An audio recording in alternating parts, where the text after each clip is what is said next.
and Human Services. Commissioner Lambrew and I are here with you today to talk with you about everything that's going on with respect to COVID-19 for the entire state of Maine for today, Tuesday, March 30th, 2021. And I begin today's update on a sad and somber note. The Maine CDC has received reports of 2 additional individuals who have died with COVID-19. One was a resident of Penobscot County, the other a resident of Oxford County. Both were in their 80s. One was a man and one was a woman. Their deaths mark the 737th and 738th deaths associated with COVID-19 since the beginning of the pandemic. We'd like to take a moment to offer our deepest condolences to the friends, family members, and communities of both of these individuals.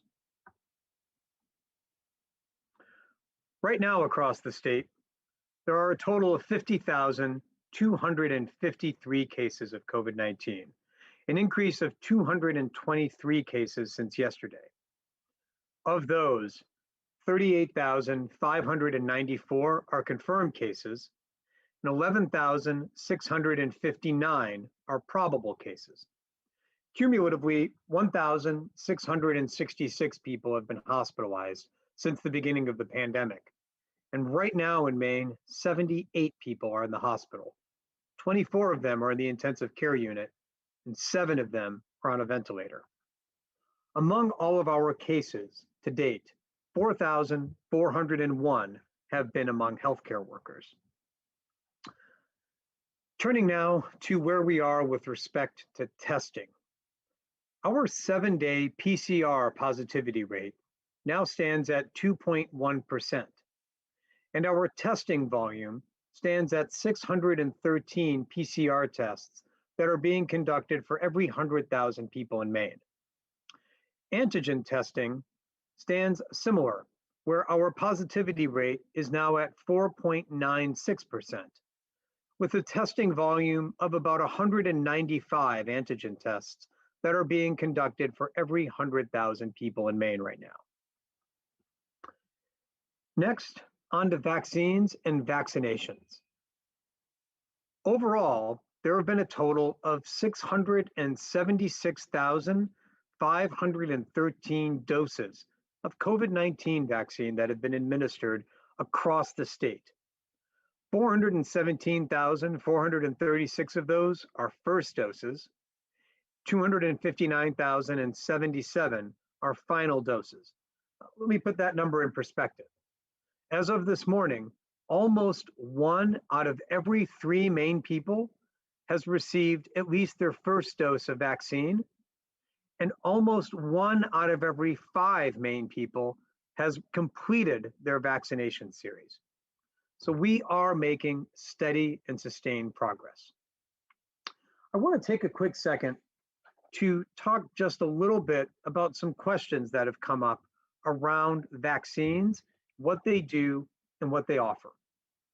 The first is a question around what it means to be fully vaccinated and what that means for you.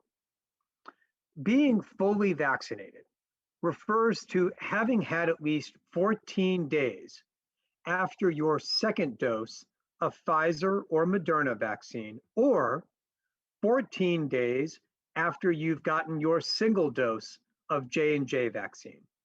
Now, what's going on with that 14 days? Why isn't it the immediate time period after you got your second dose or your first dose?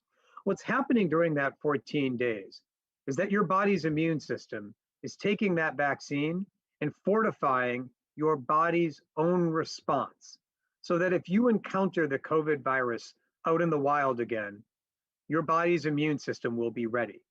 And that process takes about 14 days. But what does it mean to be fully vaccinated? Well, it means, among other things, that you can, as we talked about a few weeks ago, gather in a private residence with other people who have been fully vaccinated and not have to wear a mask, provided that every other person there in that private residence has also been fully vaccinated and there aren't unvaccinated people there. It also means that if you happen to go to another state, you can come back to Maine, and if you are fully vaccinated, not need to test or quarantine.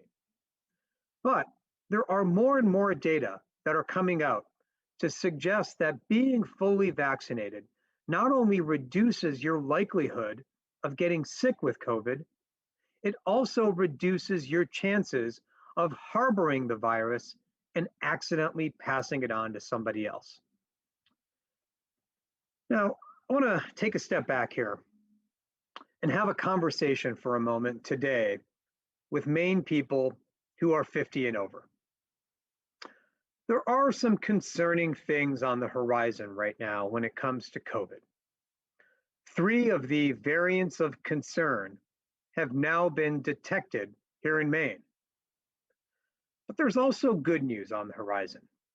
Just yesterday, the United States CDC published a scientific paper documenting the effectiveness of the first 2 vaccines that were initially approved, the Pfizer and Moderna vaccines. And the paper that was published in the CDC found that both of those vaccines are 90% effective at reducing your likelihood of getting COVID in real world conditions.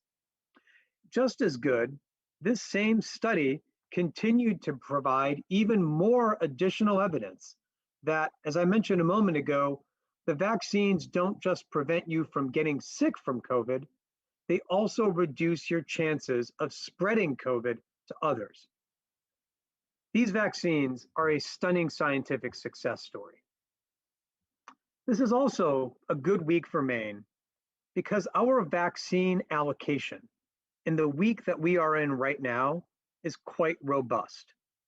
This week alone, Maine as a state is receiving over 72,000 first doses of COVID vaccine, a significant increase, almost a 47% increase in the amount of vaccine coming into our state this week compared to just last week.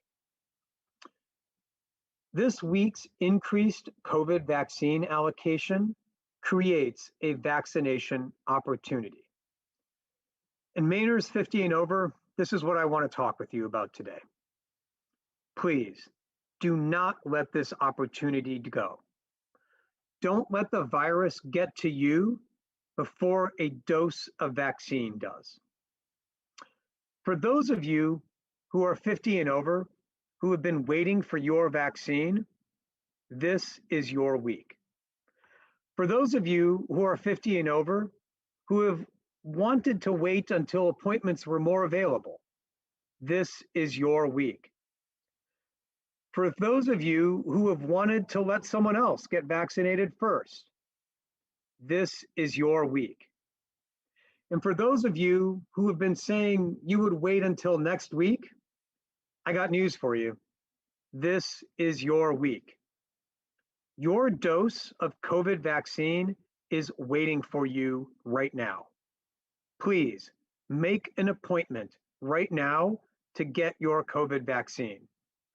As my friend Alexander likes to say, do not throw away your shot.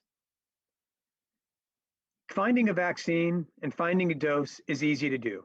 You can go to your favorite search engine and just Google Maine COVID vaccine, and that will take you to the governor's website that contains a list of every single place in Maine that is offering COVID vaccine with a phone number or a website that you can follow to get yourself registered. Maine, I need you to make it happen. And this is the week to do it. Now, if you've been vaccinated, you can also help other people out. If you know somebody who's 50 and over, who's having difficulty navigating the registration process, help them out. We have a phone number that they can call, 1-888-445-4111 is the number to call. But you can help them too. You can help them navigate the website. You can register on their behalf. We can all help folks get vaccinated this week, particularly those 50 and over. This is an all Maine effort. Here's the bottom line. We know that so many of you have been waiting to get vaccinated. And we also know that vaccination is what puts us on the path to getting that road to normalcy, to being back to where we were before. I think the bottom line is this: we all want to get back to being vacation land. But first, we have to become vaccination land. And this is the week to do it. So with that, Commissioner Lambrew and I would be delighted to take any questions from our colleagues in the media. And the first question for the afternoon goes to Kevin Miller. Great, thanks very much, Dr. Shah, and thank you for doing this as always. So following up on the your comments just there, checking around today, I understand there are quite a few open appointments for vaccines available this week at Maine General and Northern Lights Cross Insurance Center. Given that we're seeing these record numbers of doses, and I think a lot of people under 50 are wondering, when's it going to be their turn? Based on what you know from your federal contacts and kind of what you're seeing from vaccine providers, can you talk about when we might move to that next stage? Is it still April 19th, or do you think we might be able to move up earlier for the 16 to 49-year-old group? Kevin, Commissioner Lambrew and I we've discussed this exact issue, and let me provide a little bit of context around that first. Kevin, I think it's important to note, first of all, that's why I'm speaking with Mainers and those 50 and over right now to encourage them to take this opportunity. We've got more vaccine coming into the state this week. This is a great opportunity to get vaccinated. I think it's also important to note, Kevin, that we are now just only 1 week into having expanded eligibility into that 50 plus category. And it's just under 13% of folks in their 50s, 50 to 59, who have been fully vaccinated. So we want to continue making inroads and offering vaccine to that population right now. That's, again, one reason I wanted to speak with everybody. Some of that excess availability is because of that one-time increase in Pfizer allocation, as well as a significant increase in the allocation that we've seen to the commercial pharmacy program. Our focus right now, Kevin, is getting those who are eligible right now in the doors so they can get their shots this week. That's what we're really focused on. We also are planning on dialing up our own messaging about this. We have not really needed to do much work in public education because people have been eager to get vaccinated, but now we need to join with different messengers, use different messages. We're going to follow the Biden administration's lead. They will be launching a lot more campaigns to basically give people the information and the tools that they need to make their decisions on their own. But we also want to make sure that we're not leaving people behind. We have been trying to organize pop-up clinics for different communities that may struggle to get to our large-scale vaccine sites. We continue to work to get to our homebound seniors to make sure that they get their vaccinations when they can't get to some of our clinics. And we will continue to try to open up access points so somebody might be able to get a vaccine from their primary care doctor in rural Maine. So all of that work is happening concurrently as we try to drive up that 13% of people 50 to 59 years old who have been fully vaccinated or had the final doses. Great, thank you. And another different topic, asking you, Dr. Shah, to kind of look into your crystal ball, what we're looking at potentially next year down the line. What do you think? Are we going to need to have annual COVID-19 shots, like the flu shots or booster shots? Kind of what are you seeing based on the science that you're hearing about? Kevin, usual qualification that my crystal ball is no more clear or cloudy than anyone else's on this. But increasingly, I have heard officials from the US CDC, including just about a week ago, the deputy director for one of the heads of infectious diseases at the US CDC, speak a little bit more about the possibility that COVID vaccine may be something that is annual in the same way that we have the flu shot. There are differences. I think that's important to note. The flu virus mutates quite quickly. It changes literally every year. That's why there's a new flu shot every year. Coronaviruses, which is the family where COVID comes from, don't have that same propensity to change as much. Kevin, I don't know, of course, what the answer will be. I think there are reasons why we might see a yearly COVID shot. There are also some biological reasons to suggest that there might be a little more stability. One of the factors that experts in infectious disease keep pointing to is that the more we stamp out COVID right now, the more we get folks vaccinated right now, the less likelihood there will be that the virus will circulate as well as mutate. That is to say, getting vaccinated right now is a prime opportunity to reduce the chances that we have to have yearly shots every year. It's too early to tell. There is the possibility that cold and flu season will in subsequent years become COVID and flu season. A lot of that depends on how well we do this week and in the coming weeks with getting folks vaccinated. Great, thank you very much. Yep. Let me turn it over to Megan at WMTW. Thank you so much for taking my question. This is kind of similar to Kevin's and sort of jumping off from your message that you just gave to the 50 and older crowd. Are you seeing any vaccine hesitancy or indicators of vaccine hesitancy in this group? Are you concerned that they might be opting out? I mean, it would strike me that strange that a week into opening it up, so there'd be so many available vaccine slots. Yeah, Megan, you know, I Commissioner Lambrew and I again have discussed this. Let me make two preliminary notes. The first is an open appointment or an unclaimed appointment does not mean an appointment forever goes unclaimed. That's why our first step here is to try to generate as much demand and excitement for vaccines as possible.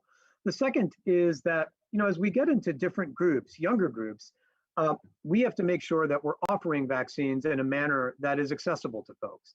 As we get into younger groups, folks have jobs and being able to go somewhere in the middle of the day may not be accessible. So we're working with them to see if what we are seeing right now is a function of hesitancy or a function of folks just being busy with their lives and whether we need to make changes around that. So I think it's too early to make a final call, Megan, but we've also heard from providers across the state that they too are seeing less demand, whereas previously appointments may have opened up and been snapped up within a couple of minutes. Now it's taking a little bit more time, but it's too early to really know exactly why that is. That is, though, why I think what Commissioner Lambrew noted a moment ago about campaigns and efforts to educate and stimulate interest in the vaccine, that's why now is the time that we're doing these. If you could, I know you kind of answered this already, but this is sort of like the backwards end around question, but what would be the benchmark for you opening or the state opening the eligibility requirements to more folks, so the 40 and over crowd? So at what point would you think that would happen? Yeah, I don't think there's a number on the wall that prompts us to flip a switch or anything like that. We're every single day we are taking a look at what's out there, what is open, what the daily average throughput of vaccines being administered across the state is. The challenge, Megan, I think we have to be straight about this. We want to make sure that those who are currently eligible have a shot at getting their shot, that they're not boxed out or that they are not having to scramble. So that's the trade-off. That's one reason why this is, in fact, that is the reason why this is a prime week for those who are eligible, who haven't yet gotten their shot, to make an appointment and get vaccinated. This is a prime opportunity. We've seen open appointments. We have a lot of vaccine coming into the state. There are new opportunities to get vaccinated.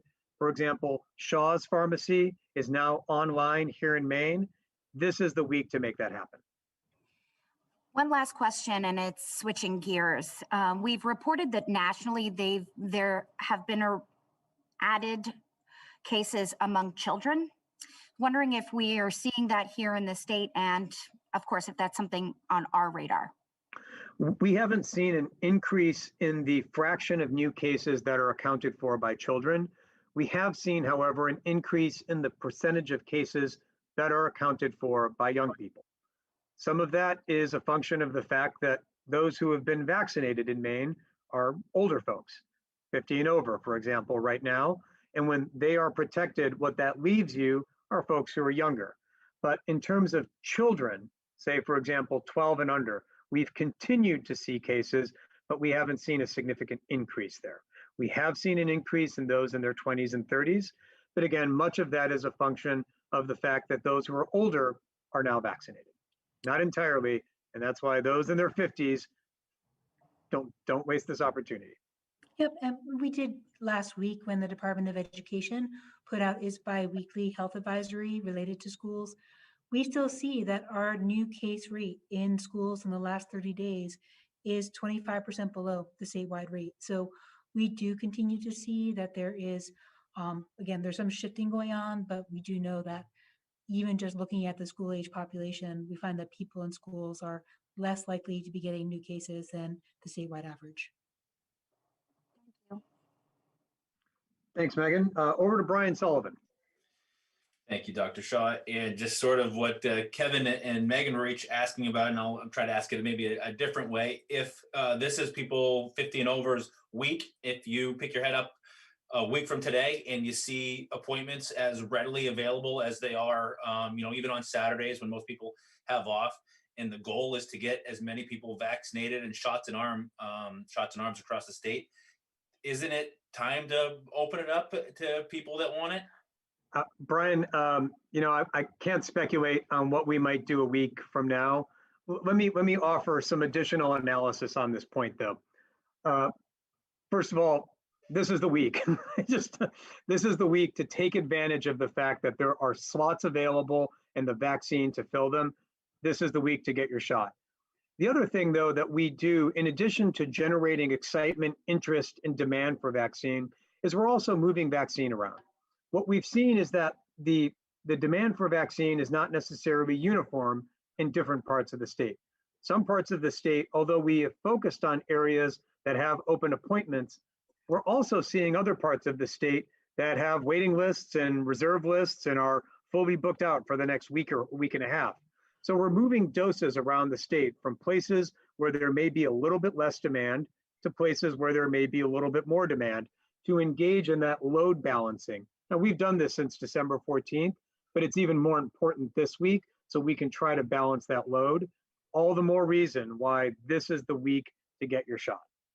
And I'll add that, we are watching what the supply is. Again, as Dr. Shah said, we were pleasantly surprised that this week's supply is so much higher than last week, which is accounting for part of the reason for these appointments being open today on Tuesday. People didn't know, so the appointments are just opening up. So it's a good reminder that we are rolling with a changing vaccine supply. But currently, a little over half of eligible people in Maine can get a vaccine. That's that 50 years and older category. When we move to everybody else, people ages 16 to 49, that is effectively doubling the number of people who are eligible. We want to get there. We're excited to get there. We're hopeful that with continued higher supply of vaccine doses, we can get there sooner than we expect. But we don't know that until, number one, we see how well we do this week with people currently eligible, and number two, what that vaccine supply looks like. And a question about billing. We've had a couple of inquiries to the station. People perhaps, I know that there's no fee for the shot, but the services in providing the shot, people have that have insurance have received some bills that end up zeroing out, but people who are uninsured getting possibly charged for the services that aren't related to the shot, but just administering it. Sure. It is against Maine policy. It's against US CDC policy for anyone, insured or uninsured, to be billed for administration of a COVID-19 vaccine.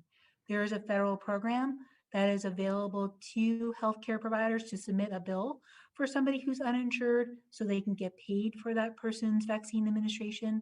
As a reminder, the federal government is procuring all these vaccine doses and giving them to retail pharmacies and our FQACs and the state of Maine for distribution. So there should be no charges for people to get a COVID-19 vaccine in Maine or anywhere in the United States. Thank you. Thanks, Brian. Over to Amy Brown next. Thanks, Dr. Shah. Will the U.S. CDC director saying yesterday that she fears impending doom because of restrictions being lifted too quickly cause Maine to reconsider any of the reopening plans here with the cases sort of holding steady in the state? Amy, I think one note there, Amy. I think it's really important to take just a hard look at what Dr. Walensky noted. What she noted was recurring feelings of impending doom, but really tied to what she has seen unfolding in Europe, with places in Europe, Germany is whom she singled out, but the same analysis applies to Italy and Spain as well, who were at US levels a few weeks ago and are now at significantly higher levels. That's a possibility. That is a risk. However, I think there's a really important difference between where Western Europe was a few weeks ago and where the United States is today. And that is the percentage of the population who have one or more doses of vaccine on board. The vaccination rollout in Europe has had a number of speed bumps, whereas even though in the United States we had maybe some initial concerns, it has proceeded very smoothly, such that the United States, a significantly higher proportion of people have at least some protection from a vaccine. Now, whether that distinction makes the difference in what trajectory we're on, I'm not sure. I'm more optimistic. I'm a bit more sanguine than Dr. Walensky is on this. Her concern, I understand, but that difference in vaccination makes all the difference. That was the nature of her comment. It wasn't so much tied to reopening or anything of that nature. Okay. Once everybody who wants a vaccine is fully vaccinated, and won't the people who have declined the vaccine only present a potential danger to each other? So they will present a potential danger to themselves because they may be harboring COVID. But there's two important notes there, Amy. The first is if we can get vaccination levels above a certain threshold. Some epidemiologists say 75%, some say 85%. We can get that above that threshold. Even those who are not able to be vaccinated or who have declined a vaccine will themselves be protected. That's where that term population immunity, or sometimes folks call it herd immunity, comes from. That is to say, the virus can't circulate in the population. So even those who haven't been vaccinated are still afforded the protection. The other thing to note, and I think that's the main point there, Amy, is that we can get that level above a certain threshold, even those who, for whatever reason, can't be vaccinated. Maybe they have a medical condition, maybe they have an allergy to the vaccine. They will still be afforded the protection.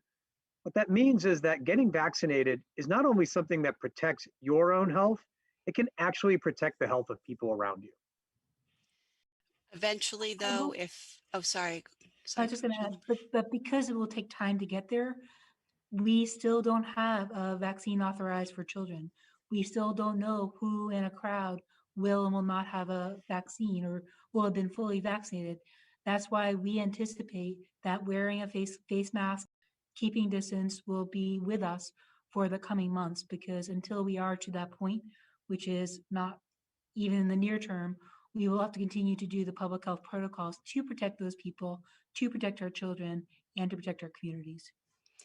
Just to make sure I understand this and to follow up, that herd immunity will eventually happen, though, if the virus is still circulating with people who are unvaccinated, correct? No. So the magic of herd immunity is that even for those who have not been vaccinated, if we can vaccinate a sufficient number of others across the population, the virus can't really find people to jump to. It can't really find people who haven't been vaccinated in sufficient numbers so it can spread across a population. So even those who haven't been vaccinated, again, maybe they've got an allergy or something like that, they are still given the benefits of the vaccine. Okay, thank you. Thanks, Amy. Over to Mal Meyer at WGME.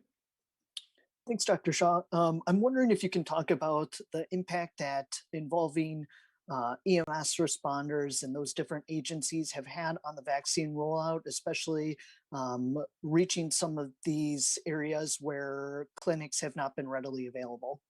Well, Mal, you put your finger right on it. There are two. Let me first start by saying we are so incredibly thankful for the partnership of the first responder EMS clinician community throughout the pandemic. Throughout the pandemic, they have been literally on the front lines of the front line. You don't get more front line than being somebody who goes into someone's house when they're having an emergency, and with the possibility of COVID being there.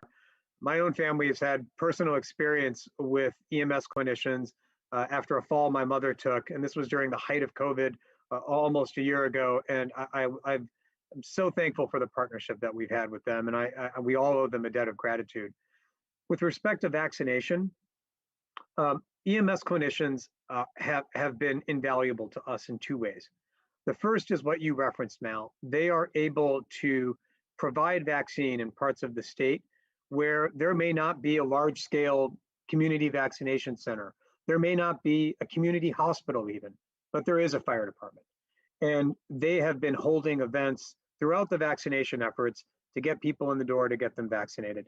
I myself am actually going to spend some time this upcoming Saturday at a drive-through event that's being organized by Buxton Fire and Rescue, by Chief Schools there. They've done a couple before, and they can vaccinate a large number of people in a short period of time. The other thing though, Mal, that EMS clinicians have brought to the vaccination effort is something that can't be understated, which is trust. In an era where there's a lot of skepticism, hesitancy, or outright opposition to vaccines, the trust that EMS officials bring and the stature that they are held in their community means that they can tap into and vaccinate folks who may not otherwise want to go to a large-scale site or who may not wish to go to a pharmacy, but they sure do trust their local fire department and their local EMS clinicians. And in an era as we are thinking about, as we've talked about how to address hesitancy, that trust, that stature is something that is invaluable to us, and we really owe them so much thanks. In talking to Maine EMS, they said that they're using their own scheduling platform right now, but they will be moving to the state registration system once it gets up and running. Can you provide an update about where that state registration system currently stands? Sure, Mal. So right now, not now, but not long ago, a week ago or so, we released the second phase of that. The first phase was opening the phone line. The second phase was pre-registration. Pre-registration has been live now for over a week, or about a week, and we have pre-registered over 60,000 people who have said, I would like to be vaccinated when an appointment is available. 66,484 is the exact number of folks who have pre-registered. The next phase now, Mal, is converting those pre-registrations to registrations. And that's something that we will be working on and releasing very, very soon. I don't have an exact date on the calendar, but I can tell you it's very soon. So that part of the website is not live yet? It is not live yet. That the actual registration piece is not live.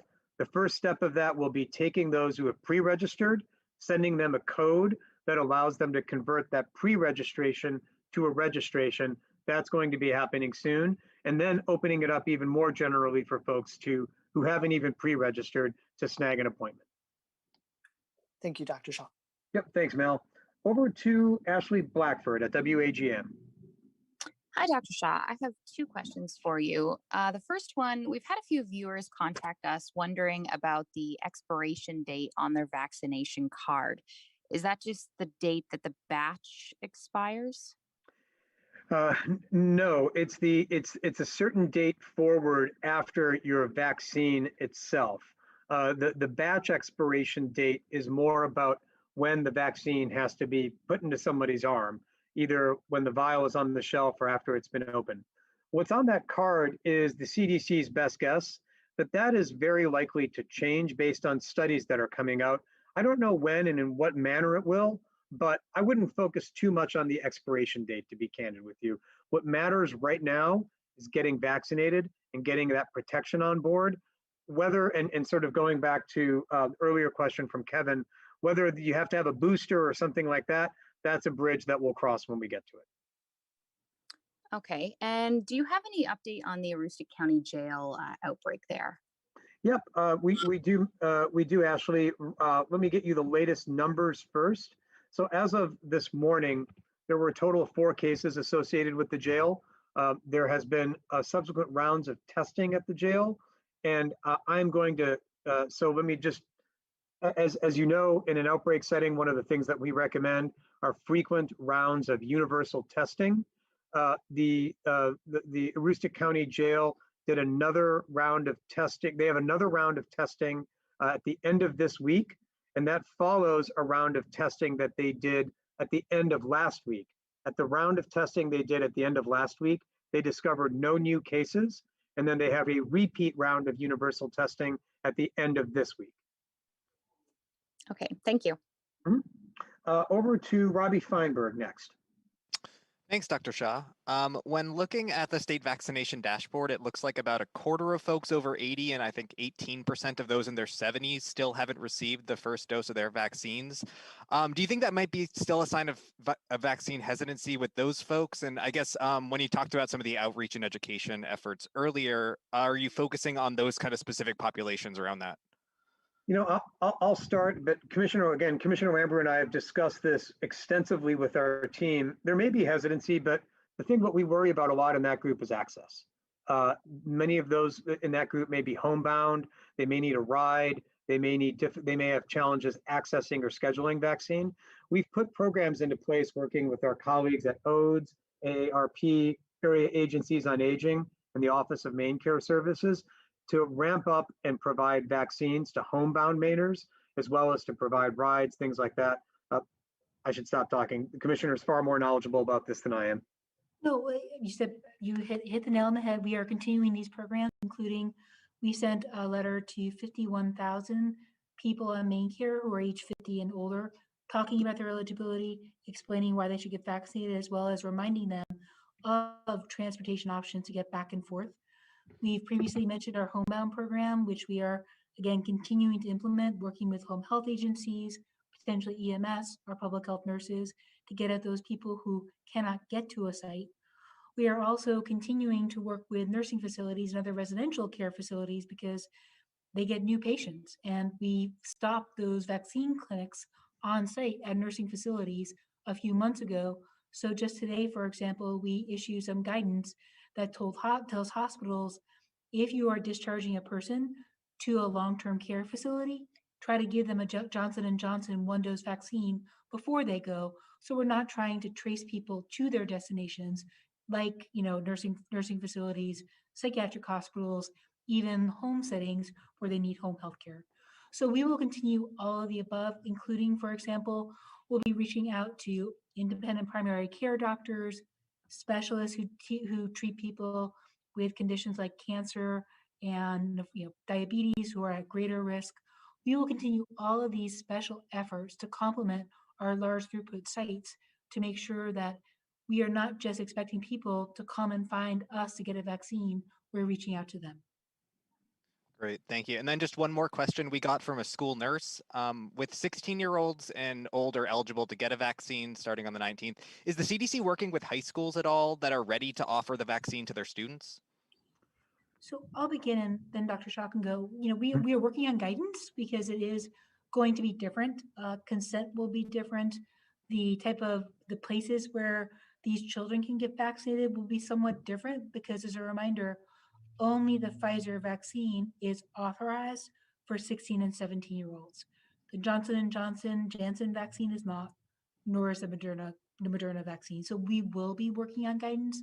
We will most likely at the beginning expect them to, like other Maine residents, go to sites rather than doing special clinics, but we appreciate there's some special challenges and we're working our way through it. Dr. Shah? No, that's exactly right, Robbie. We certainly want those who are 16 and over to be vaccinated, but given that right now that limits them to the Pfizer vaccine, that is again a vaccine that requires ultra cold storage. It can't live outside of that ultra cold storage environment for too long. And that's why the Pfizer vaccine has been one that we've used in fixed locations that have ready access to those ultra cold freezers. That makes it difficult to us. That may all, of course, change if authorizations change, but right now there's nothing on the horizon like that. So for those who are 16 and over, what we're working on is making sure that their parents know which sites are offering the Pfizer vaccine, for example, things like that to make it as easy as possible for them to get vaccinated. Great, thank you. Over to Jessica Piper at the BDN next. Thank you, Dr. Shah. First off, I wanted to ask you about the variants. There have now been these 3 detected in Maine. There were some estimates, I think about a month ago, suggesting that variants would become the predominant strains in the Northeast by the end of March. Is that the case here? And does it have anything to do with kind of the slight upward trend in cases that we've seen? A bit of a mixed bag there. Let me first start, Jessica, by just talking about a bit about how we find these variants. The US CDC a while back recommended that states sequence at least 5% of their positive results and undertake that DNA analysis, that deep dive into figuring out whether the virus is a variant or a regular one. I'm proud to say Maine has actually exceeded that 5%. We are over that 5% threshold. So we are sampling and testing more than what the US CDC recommends that states do. That's one reason, of course, in public health, when you look for things, you find them. And that's one reason we're finding things. That's a good thing. We want to know what's out there. It is possible that the variants that we've detected in Maine, all 3 that are of concern, are one of the reasons for a sustained number of cases in the state. That is a possibility. It's difficult to know how much of a possibility that, or how much of a function that's playing. But to the point you raise about whether these variants of concern are the predominant strain that has been detected, that's not the case in Maine. It is the case in some other states. That is the case, or maybe not the predominant strain, but a strain of significant fraction. That is what's happening, for example, in Florida, as well as some other states. It's not what's happening here. We are on the lookout for it, though. And that's, again, one reason why getting vaccinated is critical, as well as the traditional public health measures. It's one reason why we still recommend face coverings and why we're not letting up on a lot of those pieces of guidance. Thank you. And then with respect to vaccinations for people in their 50s this week, are there specific providers you can recommend who might be doing evening vaccinations or something else creative for individuals who are still working, 9 to 5? So a few, Jessica. I'm not there. Different providers are doing different things. I've talked to a number of site operators and clinicians over the past couple of days to get a better sense of what's happening. Many are opening up really early morning hours. Some are, as you noted, providing some evening hours. Others are looking at different ways to make vaccine more available. I'll try to get you a roll-up rather than just going through it here. But I think the bottom line, what I would recommend for folks to do is to go to your favorite search engine, type in Maine COVID vaccine, you will find that list. And from there, depending on where you are, you can click on a site to see what's available. And whether it's a retail pharmacy, whether it's a medium or large scale site, this is the week to do that. Thank you. And the final question for the afternoon goes to Patrick Whittle. Thank you very much. I have a couple of things. I fielded a number of calls and emails from readers who have talked about a lack of availability of the vaccine at small or independent pharmacies, and others who said that some of the bigger pharmacies haven't necessarily been fastidious about sticking to the 2-week scheduling protocol. So I guess what I'm looking for is like sort of a state of the pharmacies sort of update here about what's going with those two things. Let me first start with independent pharmacies, Patrick. In fact, just a few hours ago, our immunization team had the opportunity to meet with representatives from the pharmacy community here in Maine to chart a course for independent pharmacies across the state. Some of that will involve doing what they've already been doing, which is working with us for long-term care facilities with new residents and staff. Some of it may involve what Commissioner Lambrew noted, which is furnishing vaccine to homebound folks, but also simultaneously getting ready to offer vaccine at their storefronts. For a lot of places in Maine, they may not have a retail chain pharmacy, and the independent pharmacy is the most trusted location in town. We are hoping to be able to furnish vaccine to them as we get a better sense of the supply. As to the retail pharmacies, the chain pharmacies, we've heard those concerns and complaints as well. We forwarded them on to the various representatives to make sure that they are making second doses available. That's been a concern that's been raised. Getting those second doses scheduled on the right time frame, and then making sure they're also adhering to our full use policy. So when we get those concerns, we forward them on and make sure that they're being acted upon. Okay, good to know that. Additionally, there's sort of been a lot in the news recently about passports and the possibility of vaccine passports playing some kind of a role either in the public or private arena going forward. Is Maine addressing that in any way? Well, it's, you know, what I will say, Patrick and Commissioner and I again have had the chance to discuss this. You know, the vaccine passports or vaccine certifications, they go by somewhat different names. They do offer operators of different venues, be it a stadium or a concert hall, the opportunity to provide a somewhat safer space for those who are there. Of course, they have to ensure that they are abiding by things like gathering limits, which may continue to be in place.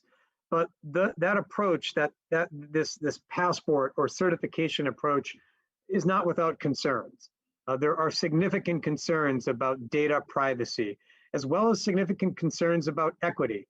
If the passport presupposes that you have to be vaccinated, have we really done a good job getting those folks vaccinated in the first place?